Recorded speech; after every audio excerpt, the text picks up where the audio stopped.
Today is December 4th, 2013. I'm David Spencer. This is One Dude's Thoughts.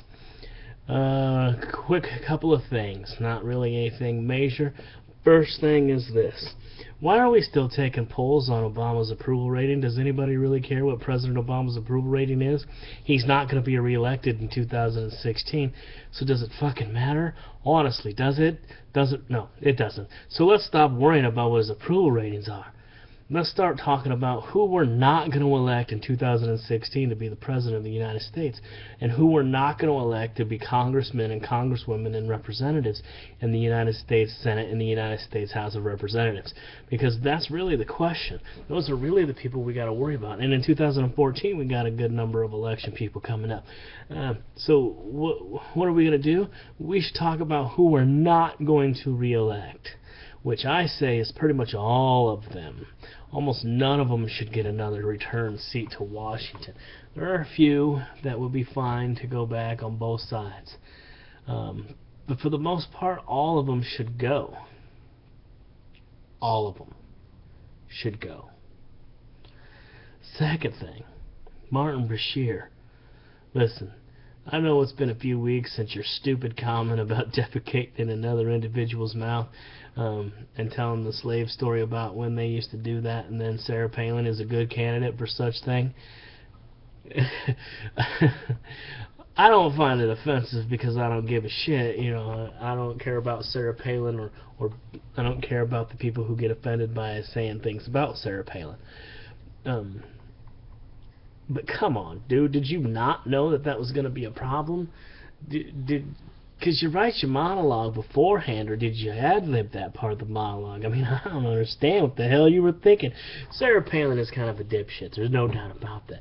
But how are you going to seriously say that she's a good candidate to have her mouth shit in? Really? I mean, come on, man. What the hell, Martin Bashir? But then, instead of being a man and standing up and saying, yeah, I said it, and I'm fucking proud of it, you back off and, oh, I'm sorry, I said something offensive. Do you really think she deserves to have her mouth shit in or not? That's the question. And if you believe, which I think you do, Martin, that she deserves her mouth to be shit in, then why back off from it? Why apologize for it? You have a right to say what you want to say. It doesn't matter if it offends people. Come on, Martin. Grow a pair of testicles. Fucking stand up to what you believe. If you believe she needs her mouth shit in, then stand by what you said. If you honestly don't believe that she needs her mouth shit in, then it's okay to go ahead and back off and apologize. But why are you really resigning? Were you forced to resign? Or are you just resigning because you know you're a dumbass? I just shit in someone's mouth. Oh, and I know you didn't say the word shit, but come on, defecate in someone's mouth, and she's a good candidate for that. I mean, come on.